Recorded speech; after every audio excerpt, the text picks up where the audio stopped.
yeah.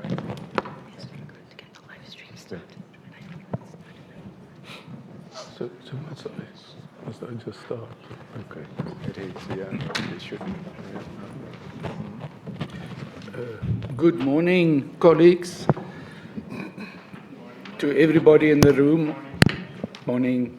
Good morning to some of them who have joined us virtually, and good afternoon to others who have joined us virtually. My name is Frans Swanepoel. I'm from the University of Pretoria and the director of the Food Systems Research Network for Africa. We're delighted to welcome you all to our session here this morning on the FSNet-Africa initiative. The Food Systems Research Network for Africa is funded by the UKRI Global Challenges Research Fund in partnership with ARUA, the African Alliance for Research Universities. ARUA is an alliance of 15 research-intensive universities covering 10 countries on the African continent. It is implemented by the University of Pretoria, which I represent, and Elizabeth Mukandawire, which she will be introduced to later. The University of Leeds, which is represented here by Professor Claire Quinn from the University of Leeds, the co-director, and FNET, the Food, Agriculture, Natural Resources Policy Analysis Network, represented by Dr. Njoni, who will also participate in the session. What we try to achieve with the Food Systems Research Network for Africa is to strengthen food systems and the translation of evidence into interventions using systems analytical research designed and implemented in partnership with a diverse of food system stakeholders. We do that collaboratively by producing context-relevant interdisciplinary research, and we achieve that through creating a 2-year structured research opportunity supported by capacity development interventions for African early career researchers. We work in 6 countries across the African continent, as you can see there: Ghana, Zambia, South Africa, Kenya, Tanzania, and Malawi. And in the 6 countries, we collaborate with 10 universities and FNET nodes, which have nodes across a large number of African countries. This is the fellows that are currently in the cohort, and at this point I would like to hand over to Professor Julian May, which will join us virtually to give us an overview of the food systems framework which has been adopted for the FSNet Africa program.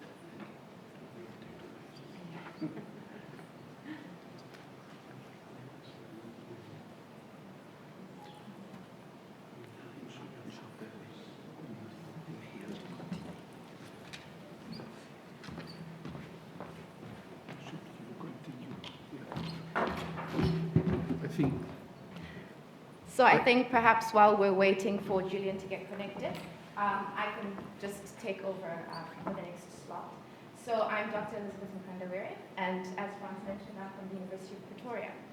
And today I really want to talk to you about 3 key outcomes that we hope to achieve through the FSNet Africa Fellowship. The first is to conduct research that helps us to solve persistent challenges. So what we want to do is really move beyond research that is relevant to research that results in actionable solutions and ultimately results in impact. The second is that we want to build the next generation of scientists in Africa. And what this means is that we want to create a new cohort of research leaders who have the capacity to conduct transdisciplinary research. And finally, we want to build networks that can lead to sustainable and equitable partnerships, not only across Africa, but between Africa and the world, across disciplines, across career phases, and importantly, between African and African society. This is why we developed an integrated capacity development and research implementation model, where the timing of our interventions is aligned with the research implementation life cycle. And we have 5 key skill sets that we want to embed in our fellows. The first is project management, the second, responsible research, the third, research methods, research impact, and research communication. And we have 6 interventions to achieve this. As I mentioned, each of these interventions is aligned with the research implementation cycle. So for example, during orientation, our fellows had an opportunity to conceptualize their research ideas with their research teams, but they were also introduced to a wide range of research topics that included data management, gender-responsive research, and during the UP Summer School, they had an opportunity to delve deeper into these research topics with a focus on systems methodologies. During the UK Summer School, fellows focused on research impact. Now, these 3 activities have already taken place, and we have another 3 that are upcoming. The first is the Leadership for Communication and Impact training. Through this event, or through this intervention, what we're hoping to do is strengthen the fellows' capacity to be able to translate their research into something tangible for the general public, as well as policymakers. They'll then participate in a stakeholder engagement dialogue, where they'll have an opportunity to present their research findings to a broad range of stakeholders, including NGOs, civil society organizations, farmers, policymakers themselves. Finally, a write shop will conclude our fellowship, where fellows will strengthen their capacity for scientific writing. But it's not only about the training that really makes the FSNet-Africa model. What's key to it is the way in which we structure our research teams. The heart and the core of the research are our research fellows. They drive the research direction, but they're supported by 2 mentors, one from an African academic partner institution and one from the University of Leeds. They're also supported by what we call the UP host, who is a researcher at the University of Pretoria. Their primary role is to help expand the research team's network within the University of Pretoria. But in many cases, they also actively participate in the research. Now, as you can see from these faces, these researchers really span across different career phases, allowing for networks to be built across career phases. Our fellows are linked to an African mentor who is not from their own institution, allowing for intra-African networks to be developed. Through our UK mentor, their international networks are expanded. And finally, each of our research teams has at least 3 to 5 disciplines represented, allowing for networks across disciplinary bounds. So this is just the first stage of the way in which our research teams are structured. And now I'm going to hand over to Joe, who will share a little bit more about how our research teams are connected to stakeholders. Thank you, Liz. Morning, everyone. I'm Jongen Lenyoni from Fanapan. And in this image here, you see a gentleman called Philip. Philip is a chicken farmer.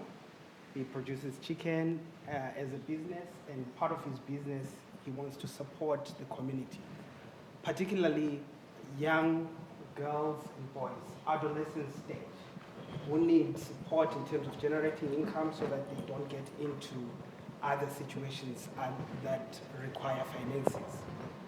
So Philip is with a team of FSNet-Africa colleagues that are helping him with stakeholder mapping, stakeholder engagement process, so that they define who are the key stakeholders that he's supposed to engage with so that he realizes the greatest impact in his intervention.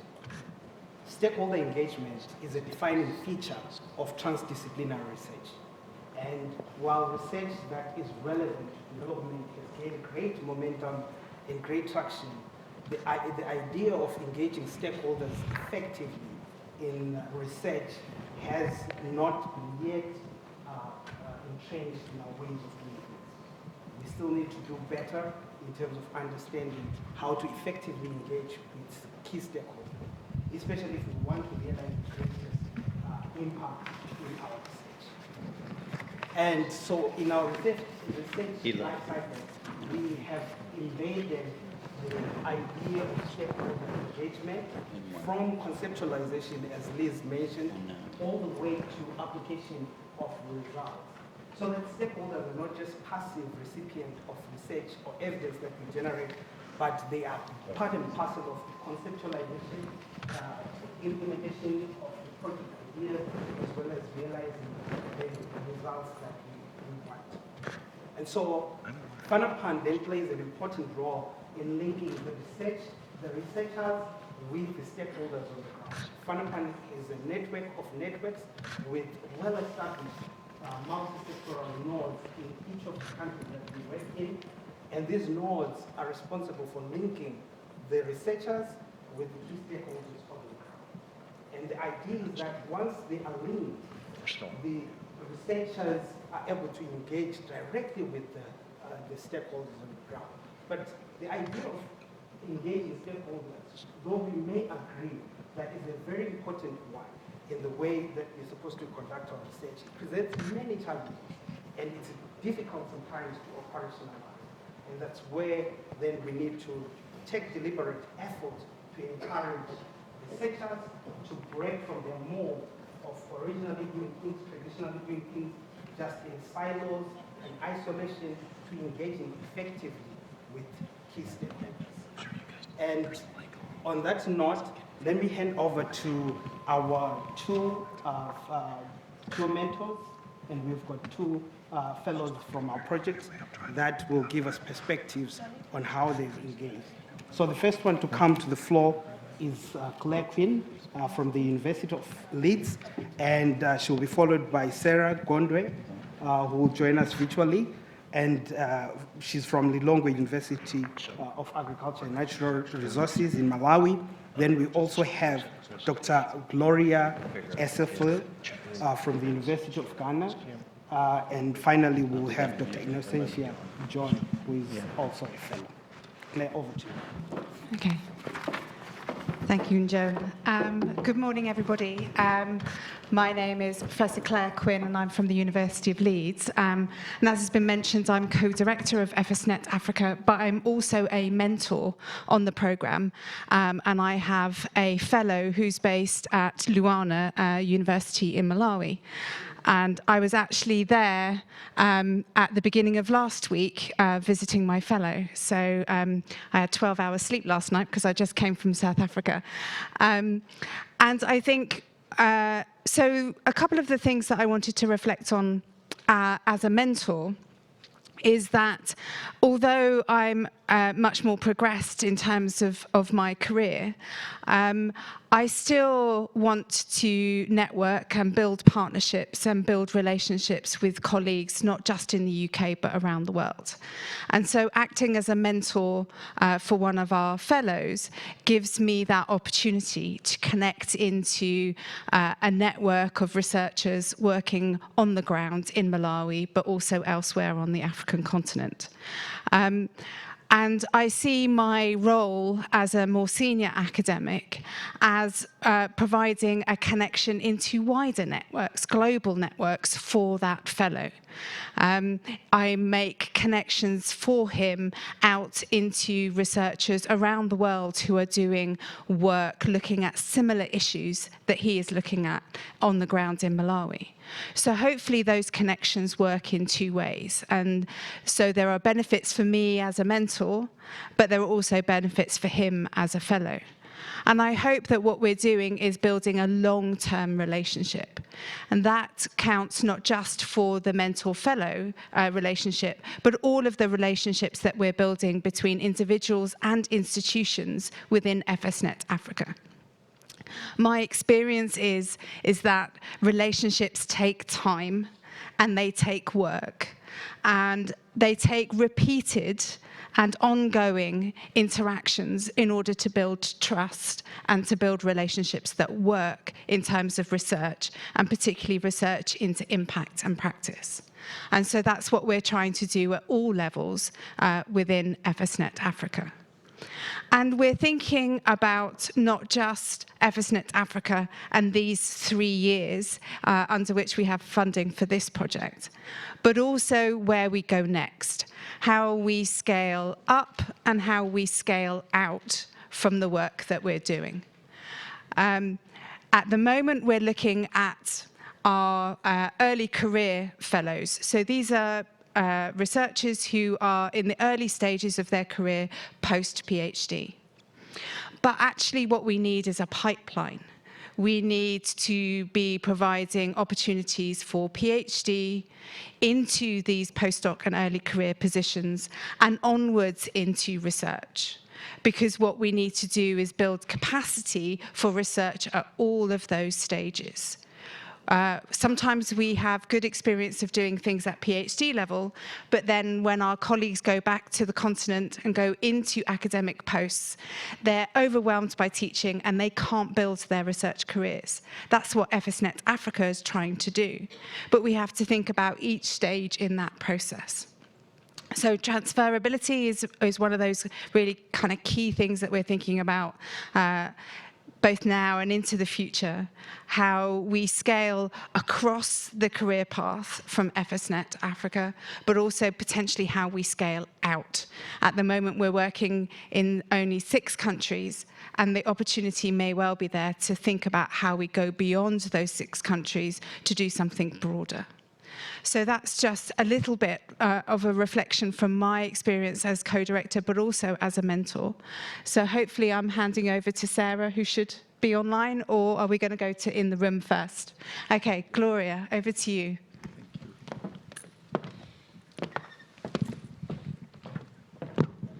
So good morning, everybody. My name is Gloria Sophie. I am from the University of Ghana. And I am also here to share my perspectives or my experience as a mentor. My mentor is not here. She was supposed to speak before me, but she's not in here at the moment. But as a mentor, if you look at the FSNet model, there are mentors who are well established, and then there are mid-career, some of us, and then the early career researchers are the fellows. So for me as a mid-career researcher, this model works uniquely for me because it's actually strengthening my own capacity as well. Over the summer, we had a summer camp in the University of Leeds, and we were exposed to a whole lot of resources that I probably wouldn't have been exposed to if I hadn't been part of the project. So now I do know some of the facilities that are available to me, even in my own research. We did some research impact, so the skills that they train you on. During the training that Liz mentioned, it wasn't just for the fellows, but it was also for the mentors as well. So we gain all this kind of skills training as well. Now for my fellow, she is into agribusiness, I am into food safety and post-harvest. So, and then we have an entomologist on the team as well, and an innovation aspect as well. So you find out that we have different disciplines. And I think that's what makes the research full, because you have different perspectives on the same subject. And so I will come in with something that I think I'm an expert on, but somebody else may come up with a perspective that is kind of throws more light onto what is being done. And I think that makes this system that we have quite unique. Of course, one other thing that for me is the most that I have gained from this network is from this program is the networking.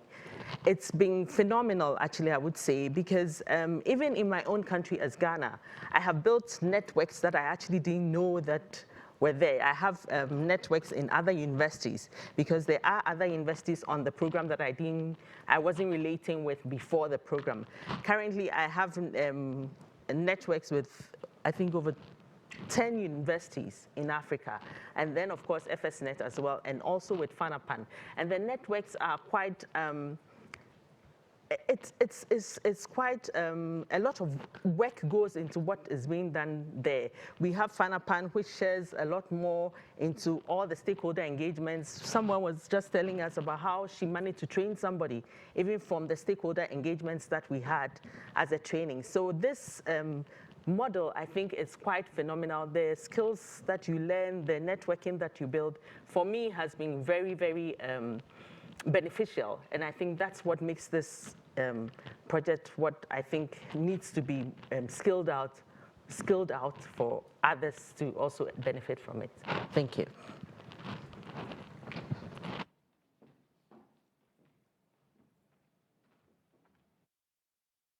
Hi everyone, I'm Innocencia John from the University of Dar es Salaam.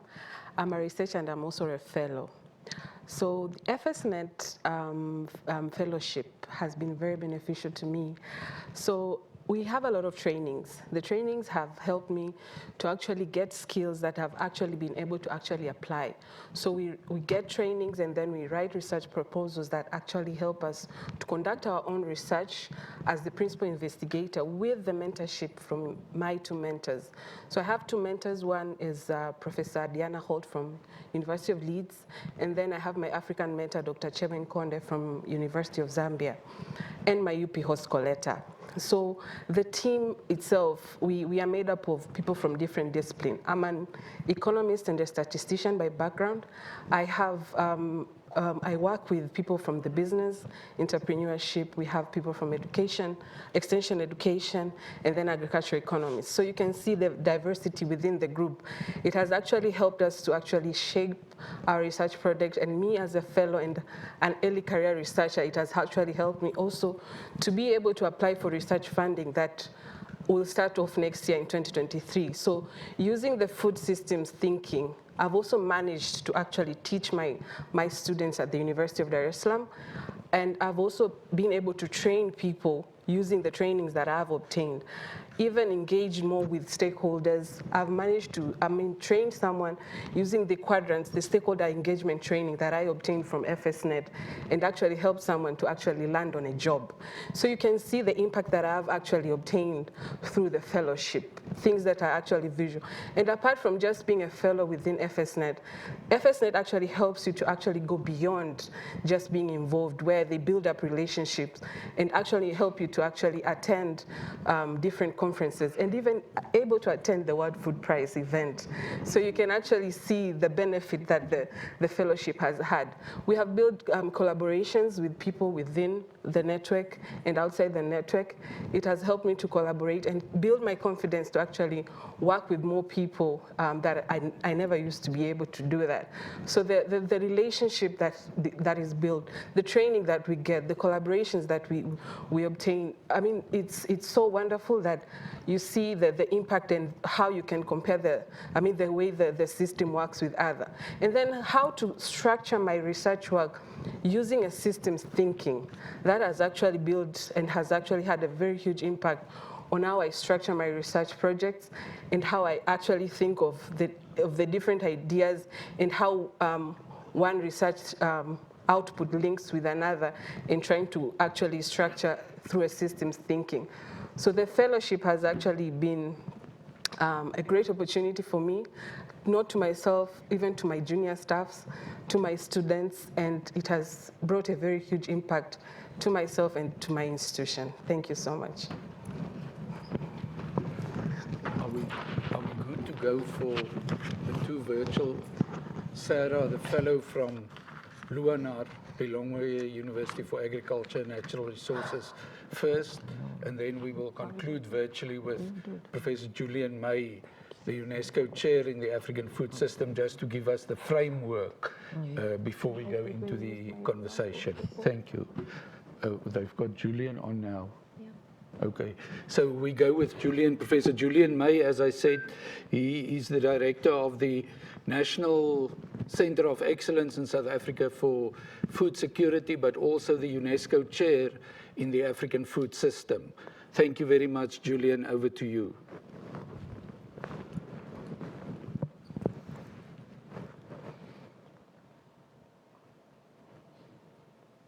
Thank you, Franz. I'm just calling up my slideshow. You should be able to see it now. Can I confirm that you can see the slideshow? Yes, we can. Thank you. So colleagues, thank you very much. I'm joining you from Cape Town, South Africa, where it is heading towards evening. I'm going to just quickly take you through the framework that lies behind all of the work that the fellows have talked to you.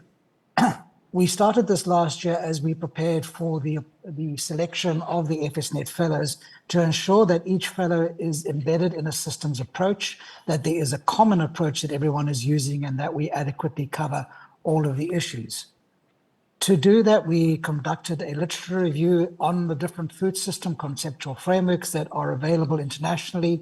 We identified 11 that we worked through.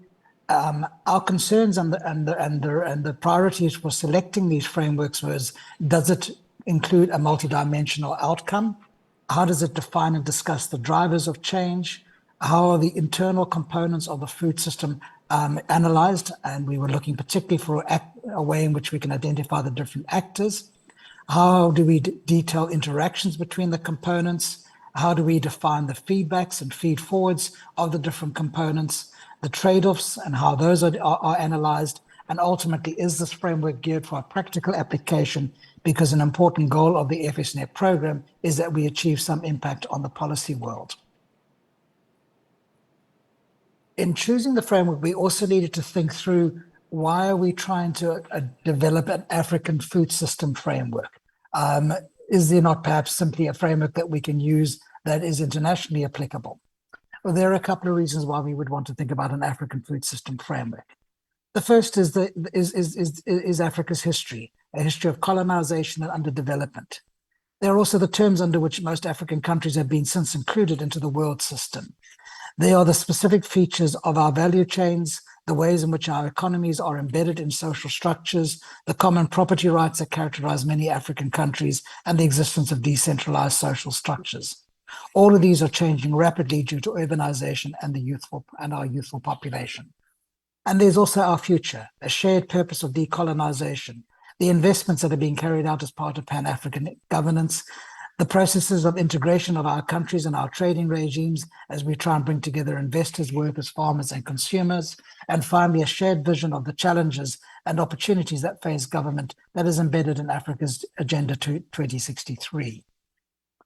The framework that we eventually developed would look similar to others that have been proposed, such as the HLP framework, but there are a couple of unique components which we think are important. The first is the role of institutions in the African food system. Here, these are institutions which relate to the cognitive structures, such as those that inform our decision-making processes, the regulative institutions, in other words, the government structures and subnational structures that define the rules of the game, and importantly in Africa, the normative systems, the links, the cultures and the ways in which we go about forming decisions and prioritizing our actions. These all link into how we mitigate or intensify food system outcomes to produce the key ones which are of consequence to Africa: food and nutritional security, sustainable livelihoods, promoting an environment that does not degrade as we use it, and providing inclusive growth and building the continent's economic strength. We've adopted a boundary spanning approach by trying to bring together different fellows who are engaged in different kinds of work. This is because the food system in Africa is characterized by a range of collective action problems that we think need to be solved if we are to break through the wicked problem of food and nutrition insecurity. They include problems of coordination, of cooperation, of the unstable solutions, of free riding, of finding ways to find and keep agreements, and finally the uncertainties about causes and consequences of food system breakdown in the continent. Why then disciplinary? Well, again, we propose that to understand the functions of a food system in Africa, we need to break down through the different components of a food system. Those that result in contestation within the food system, such as the politics and cultures of the continent, the ethics and values, those concerned with governance, which relates to our policies and rights, the safety issues, those relate to how we consume food, which includes the behavior of consumers, as well as the nutrition and health circumstances that they find themselves in, the distribution, the different kinds of value chains and markets and prices that we have, and ultimately how food is created, through the production that the farmer does or the processing that the agribusinesses does. Our goal then is sustainable food systems to realize food security and nutrition in Africa. Thank you. Julian. And our last speaker before we move over to the facilitated discussion is Dr. Sarah Gondwe from Luanar. She's a fellow and she will join us virtually. Thank you, Sarah.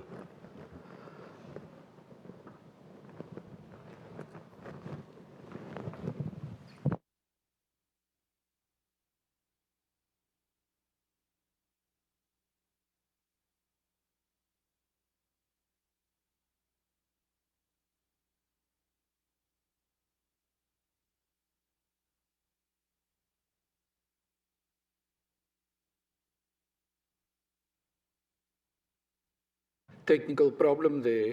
Nevertheless, thank you very much to all the speakers. We move over to the second part now, where we introduce Professor Richard Nkandawire. He's an honorary professor at Luanar, director of the Alliance for African Partnership at Michigan State University, and soon to be an alumnus of the University of Pretoria, because our council recently approved that he will be given an honorary doctorate early next year. Without any further ado, Professor Nkandawire, we look forward to your facilitation of our conversation. Thank you very much. Well, thank you very much, Franz. Thank you very much, colleagues from University of Leeds and all fellows. I think this is a very exciting conversation. I think all of us are agreed. I mean, those of us who are working in the African agri-food system space, that we need a new pool of researchers, particularly scientists. We're very short of, scientists.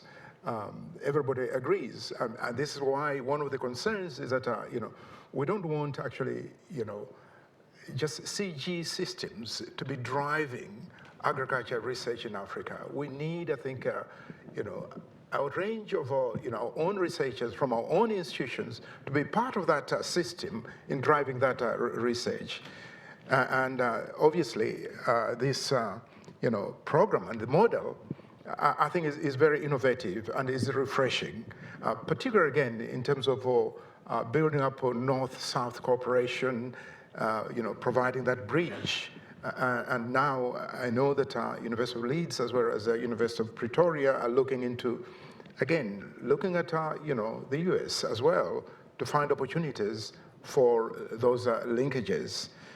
So I find this very exciting, and as somebody who has worked very closely with the African Union, I'm sure my colleagues in governments, as well as these Pan-African organizations, would like to bring to greater attention this kind of a program where we're training, a larger pool of, scientists that can, have hands-on driving, agriculture transformation in Africa.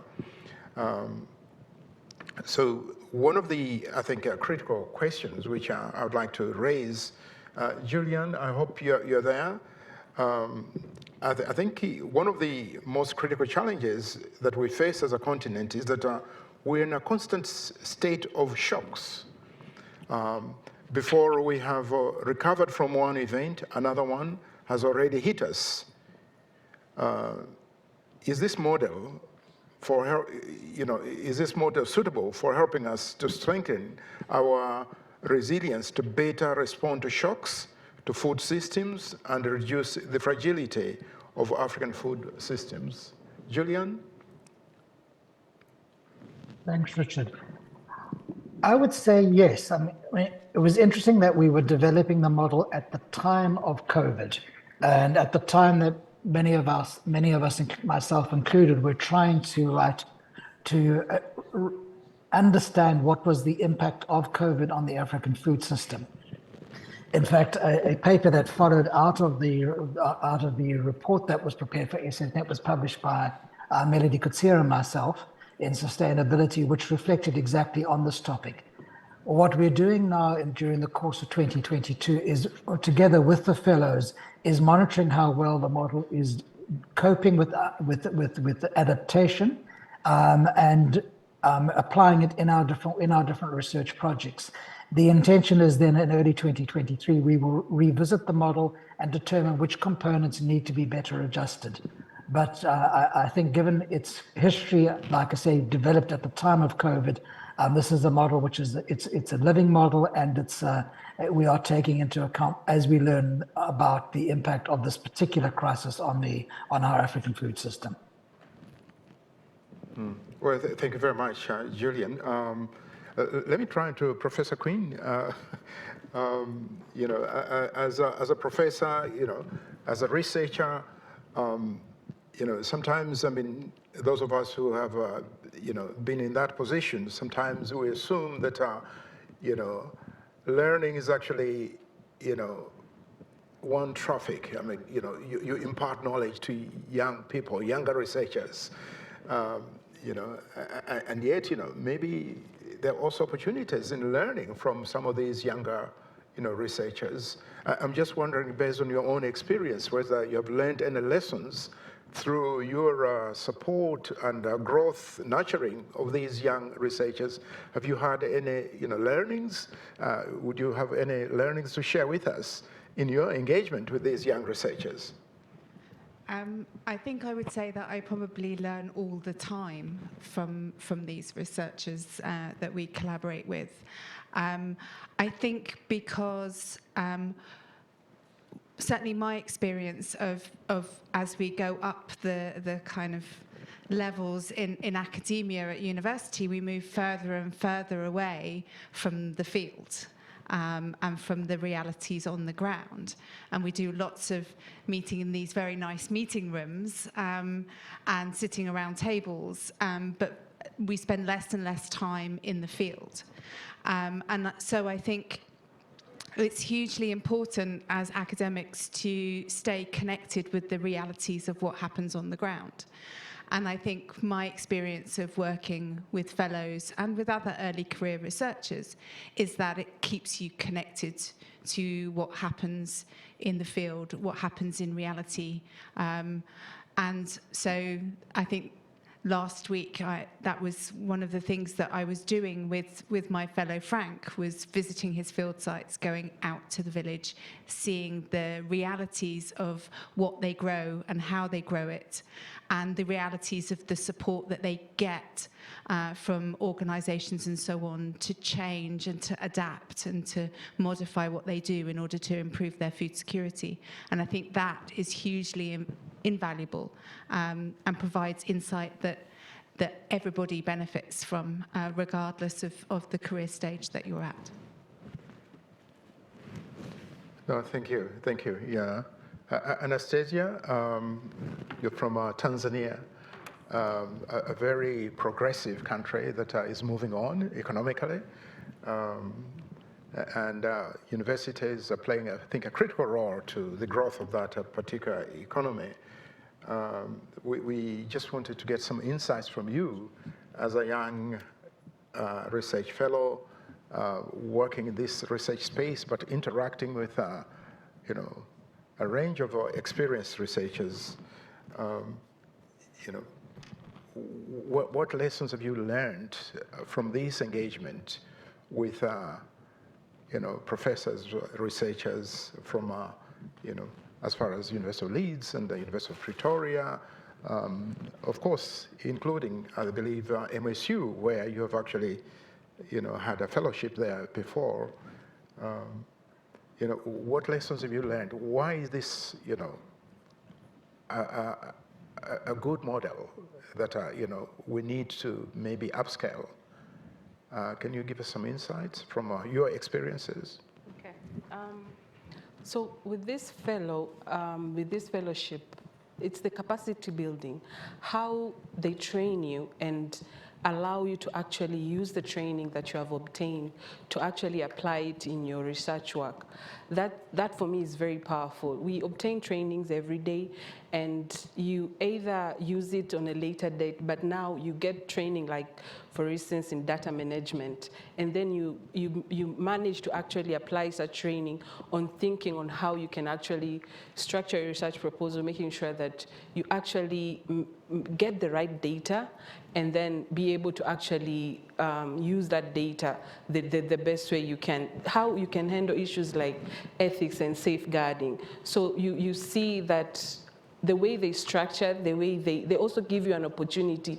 If you need, for instance, training on something, like we needed training on systems thinking, they give you such training. I needed training on issues like being a statistician, I needed training on Python, and they did actually provide an opportunity. They listen, so they know, they understand your needs, and then they actually provide training for such needs that they can actually help you for your research work. No, thank you, Innocencia. I think we'll turn to the audience, and I'm sure you have comments maybe to make based on these presentations, and maybe some questions as well.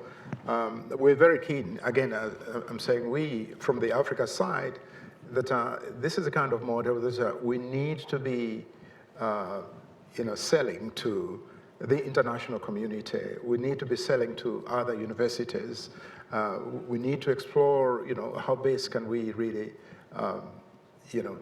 get more resources for more students, for more institutions, to be part of this model. So would welcome, I think, any comments you may have as well as questions. I can see Professor Mabaya. Ed, yeah. Introduce yourself as well, yeah. Hi, my name is Ed Mabaya. Thank you very much for excellent, very innovative project, and I think what you're doing is great work. I guess maybe to build on to your last comment, I don't know if this is on, but hope you can hear me. I'll try to project. To build on your last comment there, this is a kind of big prime stage event. The question that I have is, what is the ask? For people who are in the room that represent different universities, different institutions, these are world leaders in their own different areas. Yes, we love the program, we like what it's actually doing, but the bigger question is, what is the ask? If we're talking about scaling this up, if we're talking about, it's not clear what, we can all walk out of here thinking, yes, you guys are doing an excellent project through this initiative, but it's not clear what the ask would be for people who are in the room. What can we do?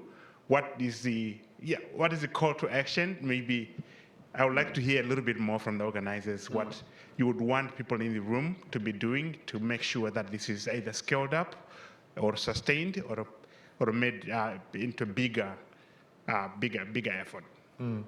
Pardon me for being very blunt, but Yeah. I think it needs to be said. It's always good to be challenged. Yeah, right. I'll ask Franz to respond to that, but maybe let's get a couple more questions and comments. Yes, Professor Kusu, please introduce yourself again. Titus Awukushe, Michigan State University. I really appreciate the panelists. I think this is a great structure for building capacity in terms of mentoring. I've seen this done in many different settings at different universities. And the conclusion that I've come to is that the demand for this kind of approach is large. And that speaks to the issue of scaling up. On the other hand of that, the other side of that, the supply is very limited, the supply of mentors. And one of the reasons why that is the case is because this process, to be done well and done effectively, is very labor intensive and requires a lot of resources. And to be sustainable, it's also important to think about those factors. So I guess the question that I have for the panelists is this. Given your experience with what you've been doing so far, what ideas do you have for bridging the gap between the large demand for mentors and the limited supply of people who can actually mentor effectively and will become repeat offenders who will mentor multiple times? Okay.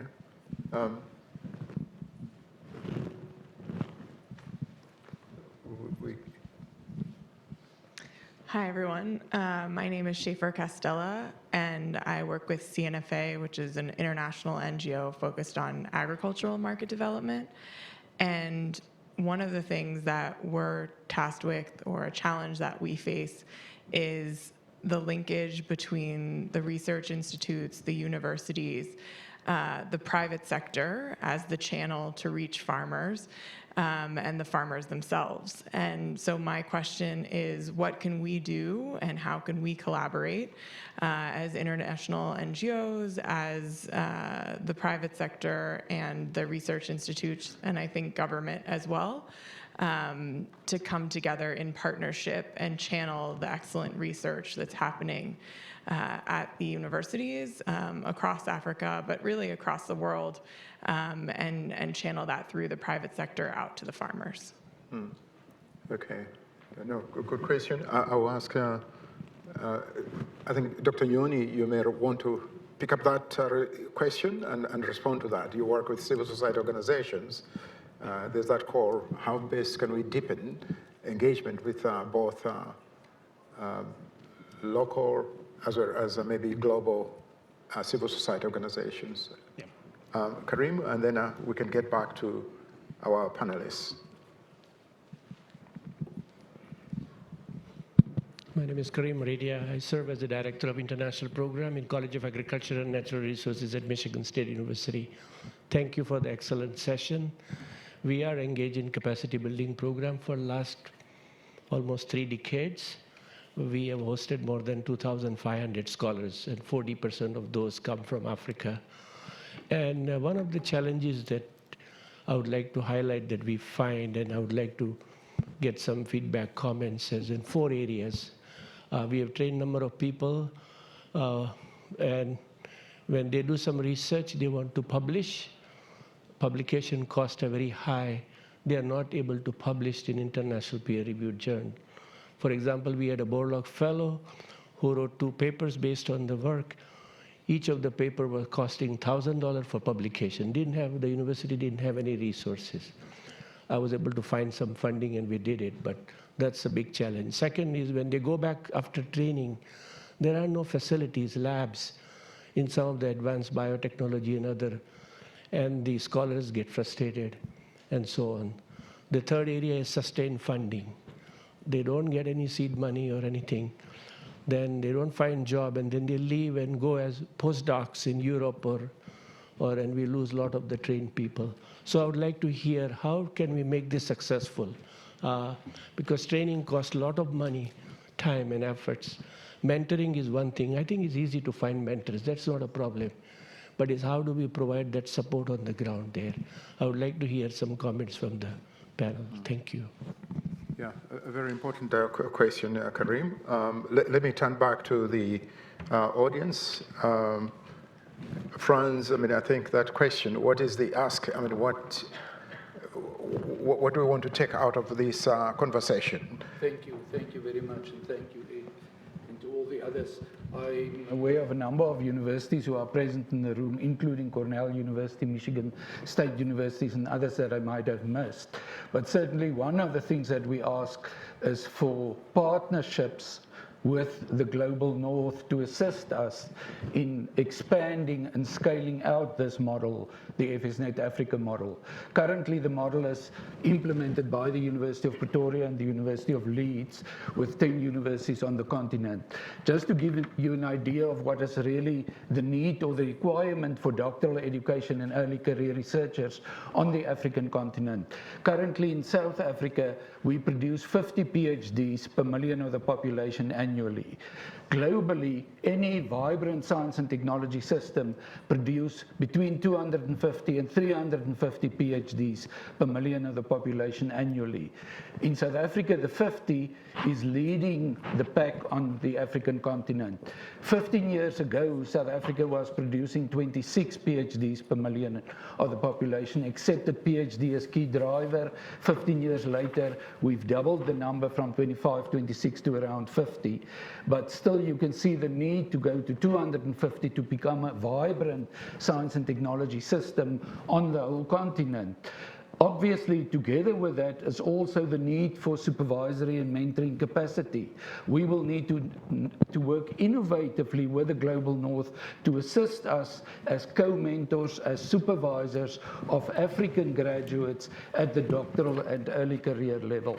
Obviously, money is an important component because we need funding to be able to support and sustain relatively expensive programs such as this one, which is more than only the research component, but also the other capacity development interventions, really to produce a grounded graduate or a grounded early career researcher with a good understanding and an appreciation of how to conceptualize and implement transdisciplinary research, which will lead to food systems transformation on the continent.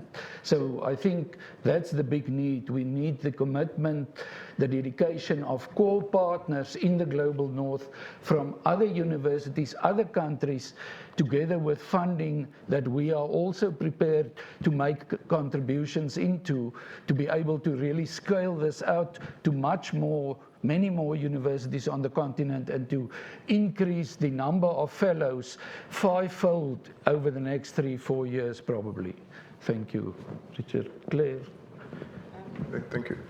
Could I just add from a kind of Global North University mentor perspective, I think the ask is for other universities to join the University of Leeds and to provide mentors and to look to join these kinds of networks. I think it's been hugely beneficial for all of the mentors who have been involved.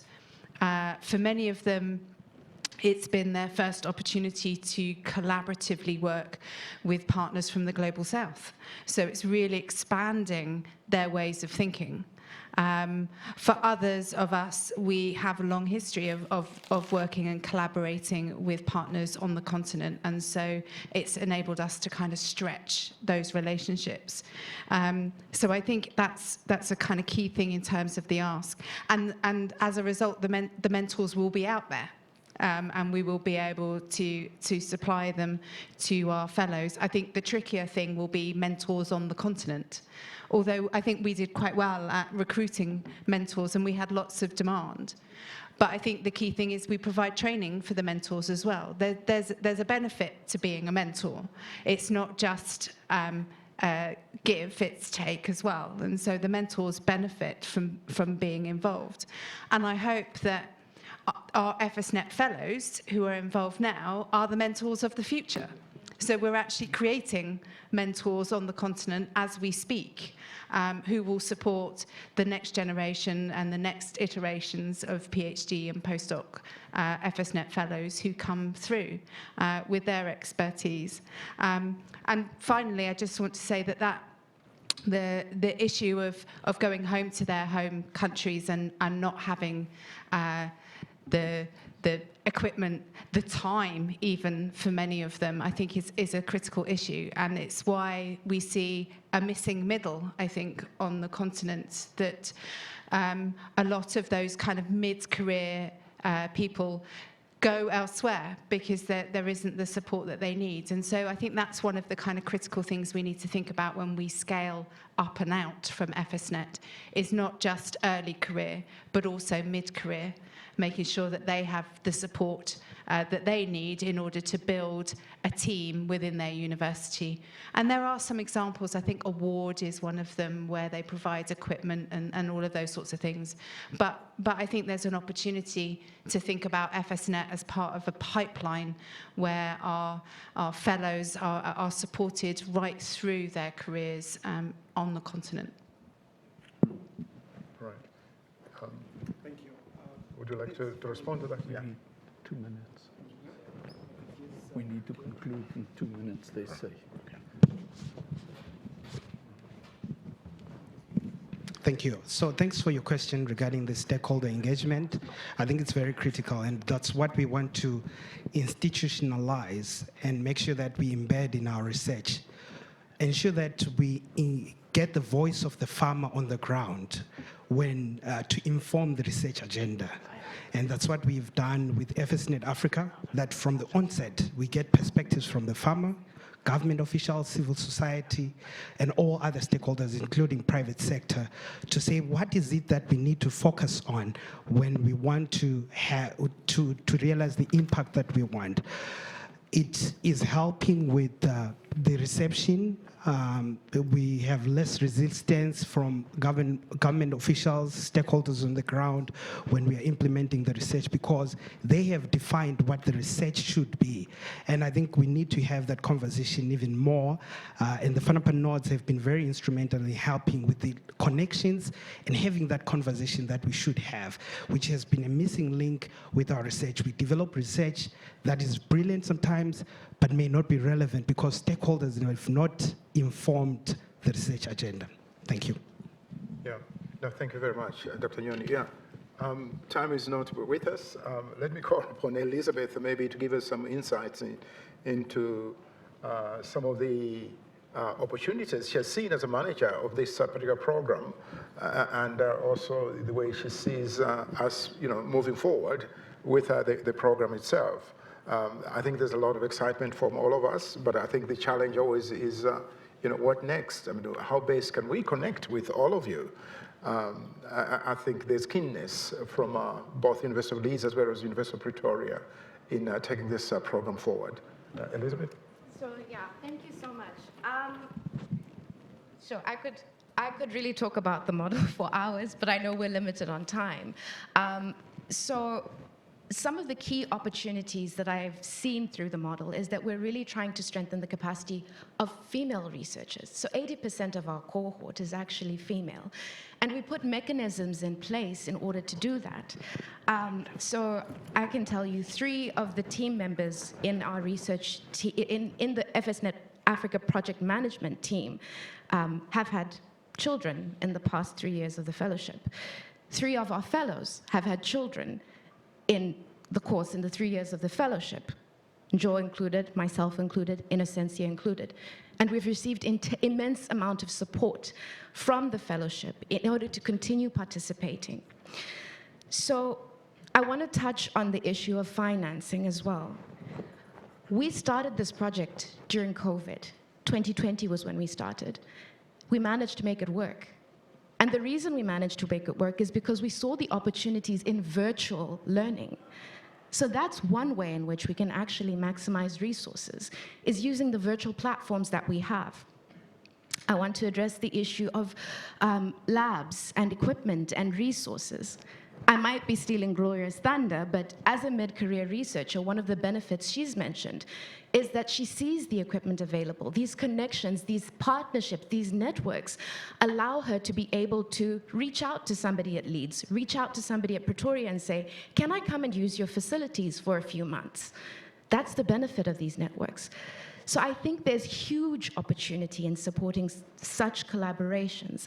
And I really look forward to further discussions with you and collaborating further with people in this room. Thank you.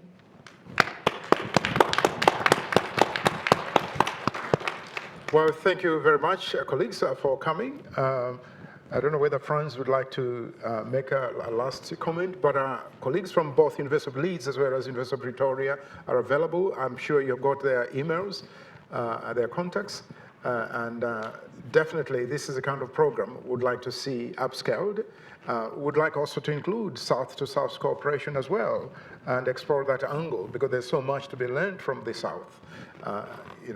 Sarah is ready for the call when, if that's still available. No, I don't think so. Yeah. Unfortunately, time is not with us, so I think this is the end of this podcast session. Much appreciated for your coming. We look forward to interacting with you all through emails and in the corridors of this event. Yeah, thank you. Thank you.